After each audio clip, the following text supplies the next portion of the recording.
Hi friends, welcome back to the channel. Today me and Frank are going to try to start tearing this motor apart. I've already filmed this intro once, but you know, GoPro strikes again and I don't know what happened to it, but it's gone. For starters, we got to take the flywheel off the back of the engine. So we have to take these bolts right here out, which are 3/4 or to 19. Hold it. Okay, that's good.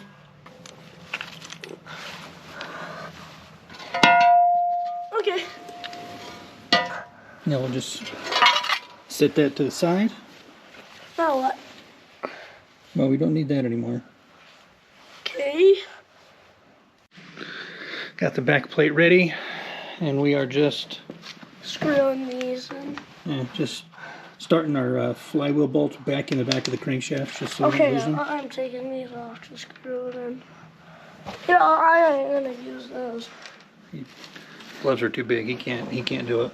So he's raw dogging Which way does it go? like that, but you're not holding it straight. There you go. Now, here, I'll start it for you.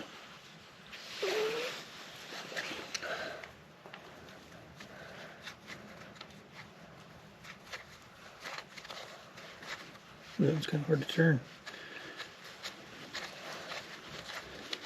You can do the next one, because that one, I don't think you would have been able to turn that one.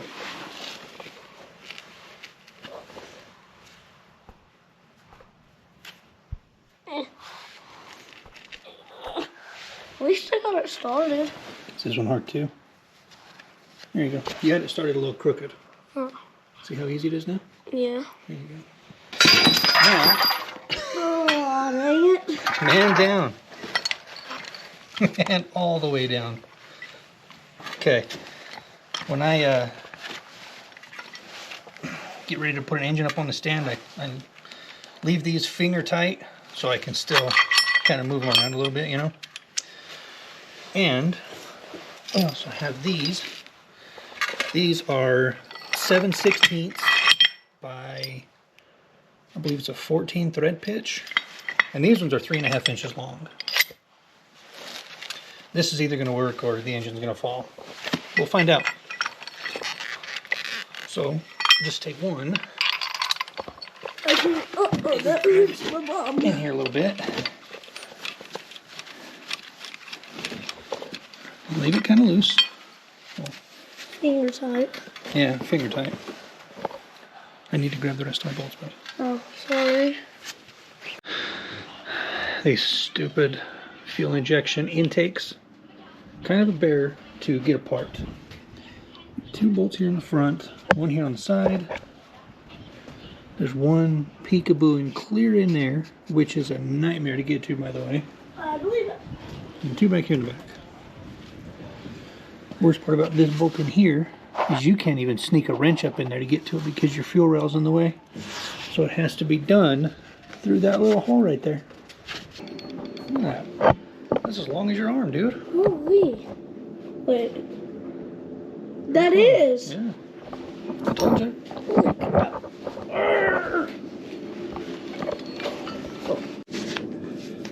Okay, making decent progress on disassembly here.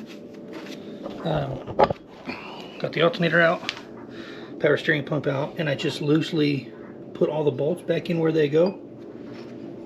Not because I'm not going to remember where they go, but I'm going to lose them if I don't put them back in the holes that they came out of. There you go. That's a better example of electrolysis. And what I'm going to do is, before I reassemble this, I'm going to take all these bolts and just run them through my wire wheel and clean them up real good, and then throw them back in. Also, do you guys neutral drop your electric ratchets or air ratchets, whatever you have? Because I do.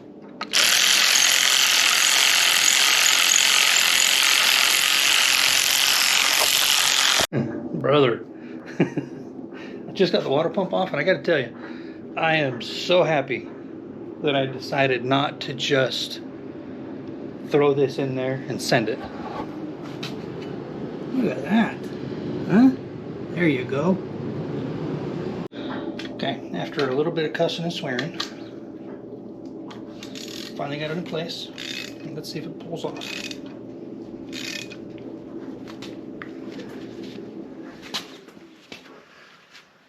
Yes, sir. It's working. It's doing the thing.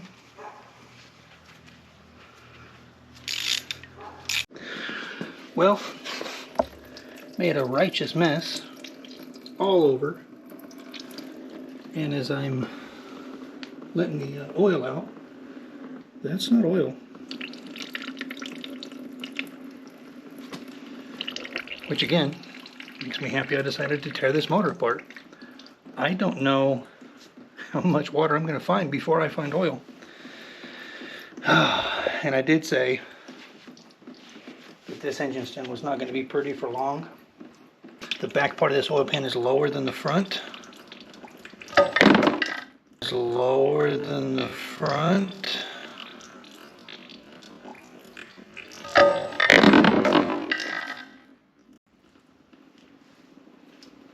Scared the crap out of me, dude.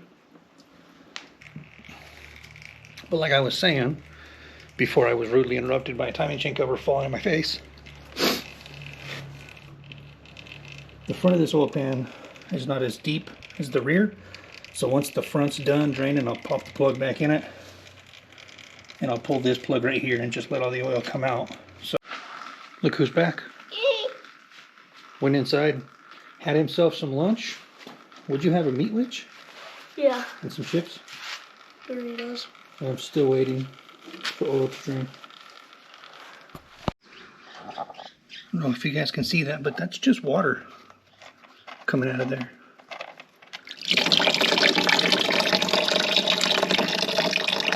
Talk to me. Oh, this is fun. When I pulled the rear plug, just a very small water drip. So I'm going to take this out because I figured it was sludged up, but this is all ice. So now I'm just going to have to, I don't know, go in the house and hang out for a while and wait for the ice to unthaw. There we go. It apparently does, because that bolt's caca. Now, let's see what's behind door number 1.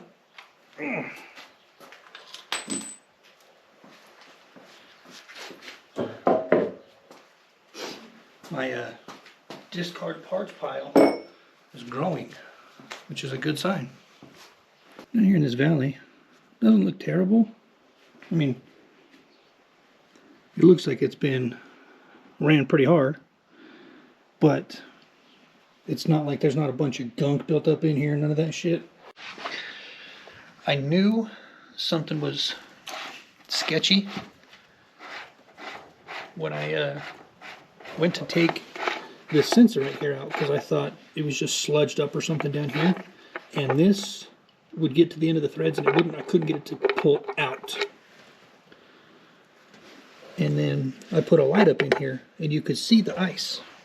So I take a screwdriver and I'm pushing it up through the bottom of the drain plug hole, and I can move the chunk of ice around with a screwdriver. So you talked me into it. Well, I'm going to go ahead and just drop the pan today. I don't know how much more I'm going to have time for, but I'm definitely pulling the pan today. Well guys, I feel like it was a pretty successful day today. Pretty solid. Should have gotten the heads off today too, but my brother stopped by and we haven't seen each other for a while, so we spent more than half the day just standing around talking in the carport. So I feel good about what I got done today. Also, first, I've never seen ice inside of an oil pan before, especially with a rotating engine, but we're going to call it and pick this back up tomorrow. Day 2, we're back. Make more progress here. This is what I kept this box for. So I'm going to write right here F, because that's the front of the motor. This is the driver's side, that's passenger side. These rocker arms, bolts, there's shims down here, and the push rods all have to go back the same location they came out of, because I don't plan on swapping this cam. I'm going back with this cam in this engine with this whole top end the way it is. These bolts here are 1/2 inch, and they do have some preload on them, so it takes a little bit of cranking.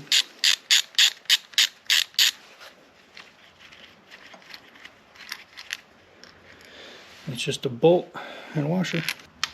But now that we have that off,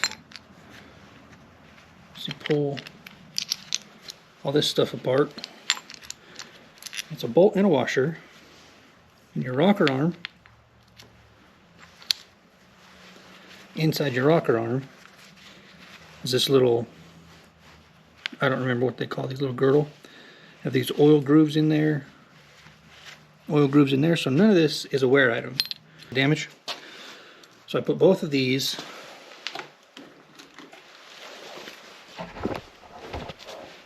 in the box. I push out, those are a little caca. Don't do that. But I'm going to take each of these and just make sure they're still flat. And you can tell if you've got one that's kind of screwed up. If you have one that's kind of screwed up, you'll know when you roll it, because it'll hop or bounce, or it'll be high in the center or something stupid. So just check them all. I don't think any of these were bent, because everything still rotated just fine, but check them anyway. Make sure before you put them back in. So I showed you how to tear this one apart. I'm going to turn the camera off and tear the rest of it apart. Then we'll come back when it's time to do head bolts. Back. I've already got the passenger side head off, and now we'll come to the driver's side. These are 11/16 bolts, and I don't know if it matters or not, but I always look up the torque sequence and back my head bolts out according to the torque sequence. Now these bottom head bolts here, a little shorter, and they got water on the end because the bottom ones go into a water jacket. The top ones do not. So these Ford, well, these small block Fords, I haven't torn very many Fords apart, but these small block Fords have 2 different lengths on the head bolts. I'll show you. Let me get this one out.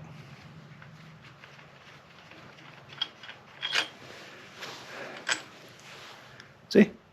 These ones go into water jackets. These ones go inside the valve cover, like on the top of the head. And these are not, as far as I know, these are not torque to yield bolts. So I plan on reusing those things. There's a lot of oil in that guy. See? Pay attention to that too, as you're taking them apart. Because if you have some holes that have a lot more oil than the others, make sure you use compressed air or a vacuum or something, like a syringe with a hose attached to it, and suck all that oil out of that hole, because liquid does not compress. And because liquid doesn't compress, it'll give you a false torque reading, or you'll end up snapping a bolt off inside the block. I mean, it's a good practice anytime you pull head bolts to take air or something and blow all of your holes out anyway. Or you know, just, it's already on an engine stand anyway, tip it upside down for a couple of days. Actually, you could probably just do it for a couple of hours, but tip it upside down for a while and let the oil run itself out. Usually works out pretty decent. But now usually what I like to do, put my center head bolt back in, just 4 or 5 threads. Not a lot, just enough to kind of lock it in place. That much before I start torquing and trying to move the head. That way, if it's easy like this one just was, because that one was not so easy. But this way, if it's easy and I'm not expecting it, and I get aggressive and it pops, it doesn't just fall off and break my foot. because these heads are, I don't know, 45 pounds, something like that, which isn't a ton of weight, but when it's 4 feet off the ground and it lands on your little tiny foot, it's a whole bunch of weight. So, because I got ATF running down the block out of this cylinder from when I filled it full of shit to turn it over. So, time to make her squirt, boys.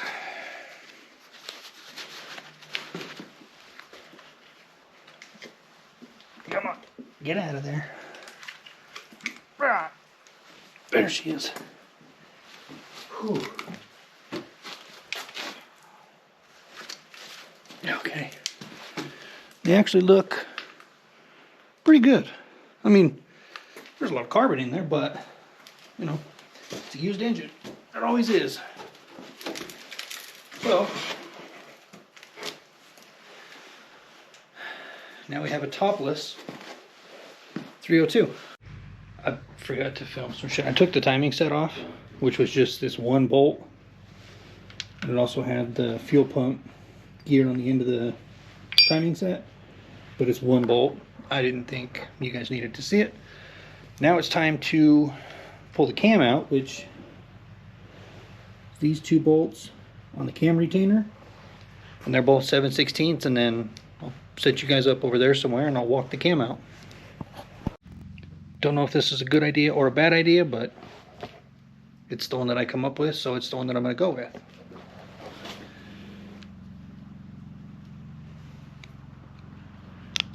Get in there, grab a hold of that lip, and walk them on out of there. Maybe not, you know, slip off of there. It'd be that easier. But once I get into here, they're easy. That one was real easy. You can tell the cylinders that had oil in them and the cylinders that didn't.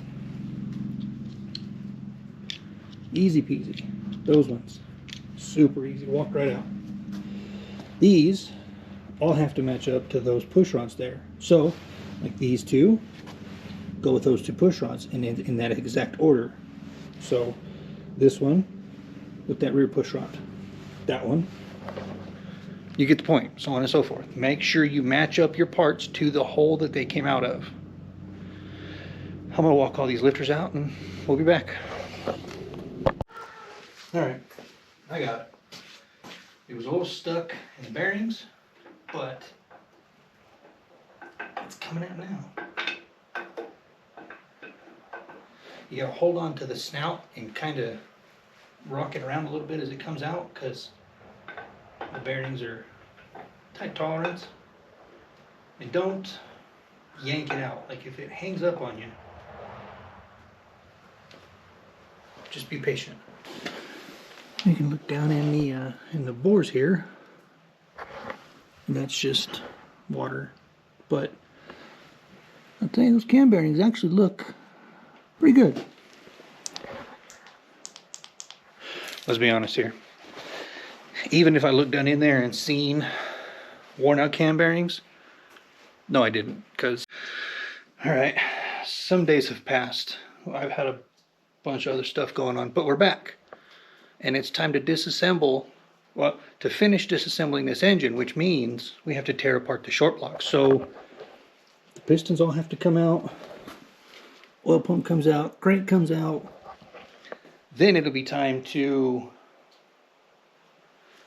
inspect the cam bearings and get this block cleaned up, get the crank polished, and order the kit. So before the pistons come out, these cylinders actually have, see this dark line right here? Every one of these piston or cylinders have this, and it's just a tiny little ridge. It's probably not even enough that I should be concerned with it, but I don't really want to put new piston rings in there with that ridge, so I'm going to show you how to eliminate that. Let's go. To take care of those ridges, I got one of these fancy little deals. This one's pretty old, but it works just fine. This is called a Ridge Reamer. And see here, it's got these little rollers on these two jaws with these lips. There you go, you can see it, that lip and that lip. And then the third one, actually right here, has a little cutting blade on it. So you set this down in your cylinder, you tighten this bolt up, and it just expands these jaws out. And then when you get these two studs to sit in the top of your cylinder, you tighten this up just a little bit and you start cutting. I'll show you rather than explaining it to you.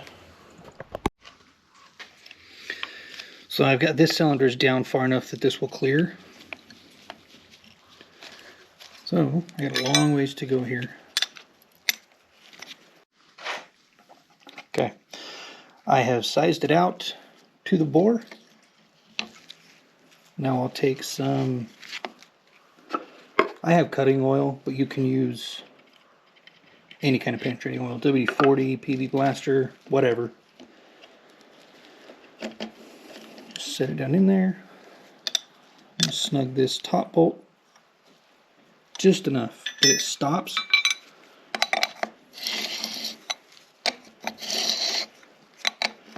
Keep a little bit of pressure down on it. It's going to want to chatter a little bit, but just take your time, be patient.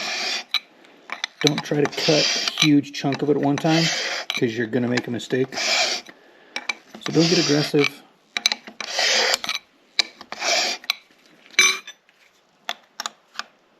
When you feel it stop giving you resistance, tighten that top nut just a little bit more. Now I'll show you guys the finished product. Now as you're doing this, I only make, I don't know, 2 or 3 rotations, and then I'll stop and feel in here. Because this old one, you could feel when it would catch. You could use your fingernail, but I'm wearing gloves. But you can feel when your finger catches on the end of it. Keep running this, 2 or 3 turns at a time, and then tighten this top bolt just like that much, and keep rotating it so you can't feel it catch anymore. Probably 2 more rounds for me, because it feels pretty good everywhere else except right here. The rest of it feels really smooth. So we're just going to go a little bit down here on the bottom.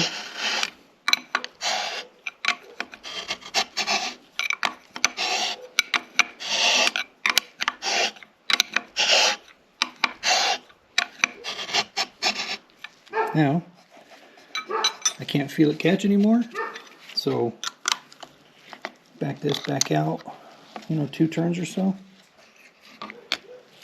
and that's it. Look at all that shit that come off of there.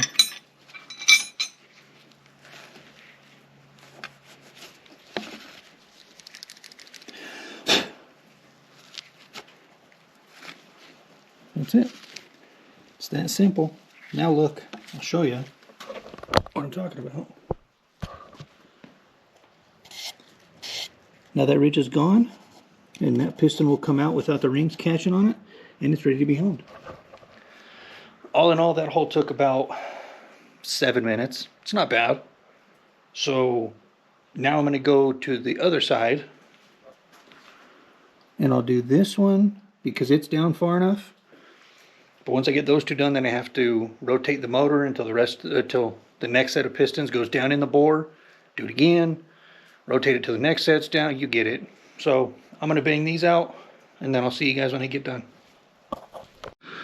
Some time has passed, and now that we are done reaming the ridges, we can actually, I've got the motor flipped over, and it's time to disassemble the bottom end. Oh, buddy. See the condition of all this shit. Because other than dirty and crusty, this motor actually doesn't look terrible.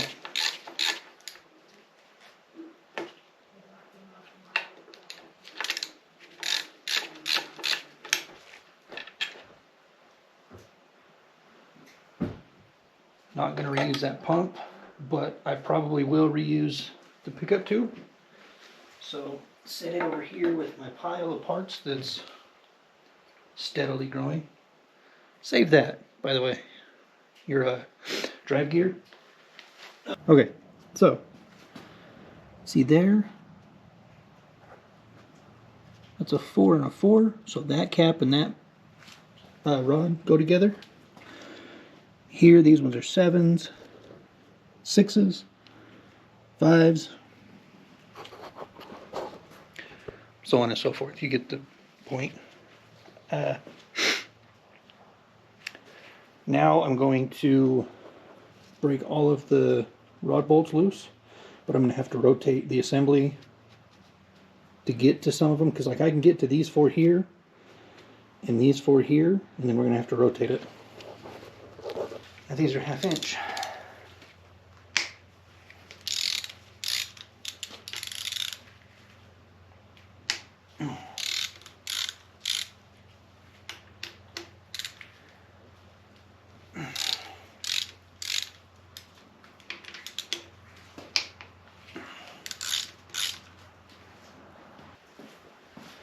Now that I've got these nuts most of the way off, just put the nuts back on the bolts or the studs, and then take my salt hammer and give them a little tap-tap-a-roo. Here's one of our rod bearings.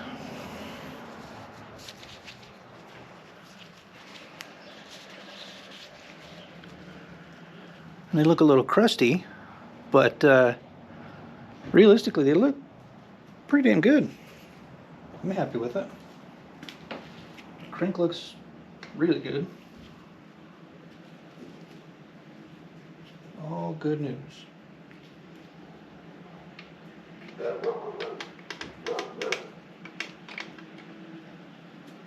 Now let's see if we can knock our piston all the way down, shall we?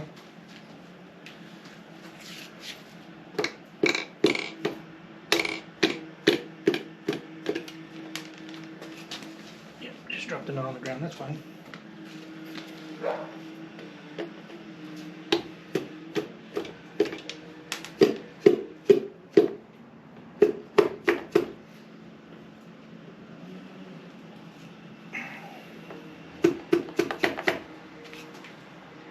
There's definitely smarter ways to do this. I'm not using smart ways right now. Kind of being dumb.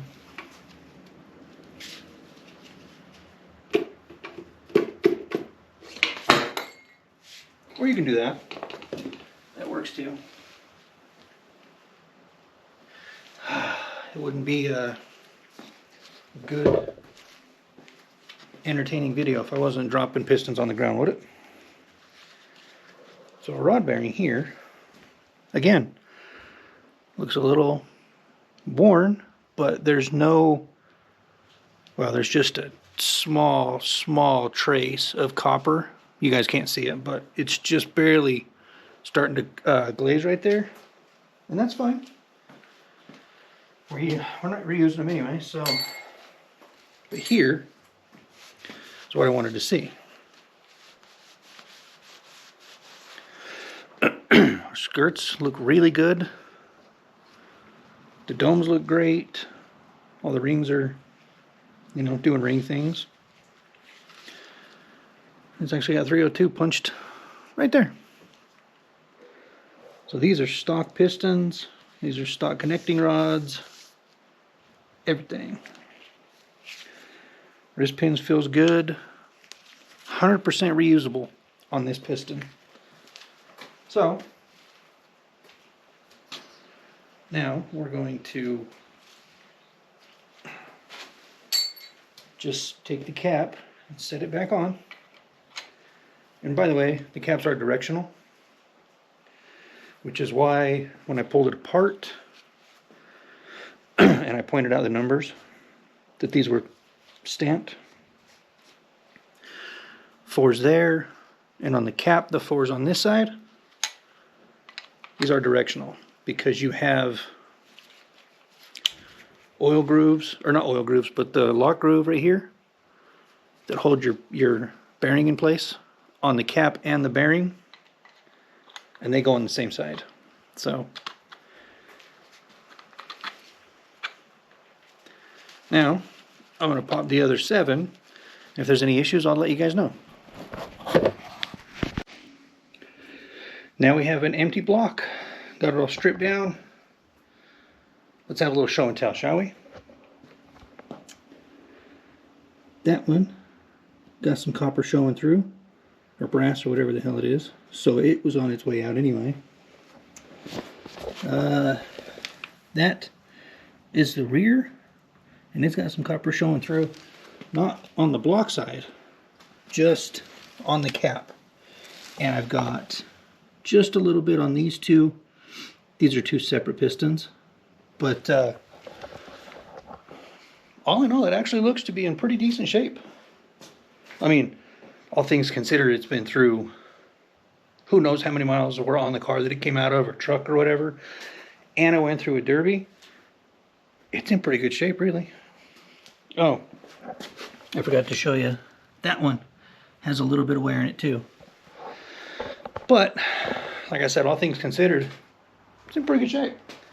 Now I'm going to take some time and get these gaskets off, and probably just run a rag through the inside of all the cylinders. I got to take it somewhere and wash it, and I don't really want to have to use my engine hoist just to pick up a block, you know what I mean?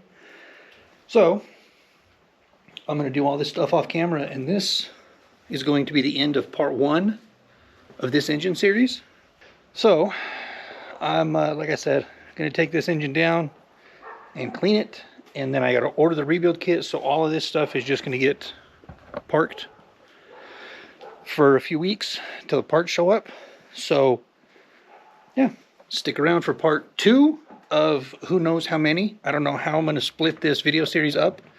If I'm going to do, like, I don't know, the rotating assembly in one video and then the heads in one video. I don't know if I'm going to do the whole rebuild in one. Yeah, stay tuned. Definitely part 2 is coming up. So yeah, if you made it this far, thank you for sticking around. I appreciate you coming to visit me and you know, watch me do the right shit the wrong way. If you're not already, subscribe to the channel, give the video a big thumbs up because it really helps, and yeah, we'll see you guys on the next one. Remember, guys, your dreams aren't going to work unless you do. So even if you don't know how to do something, tear it apart and figure it out. Goodbye.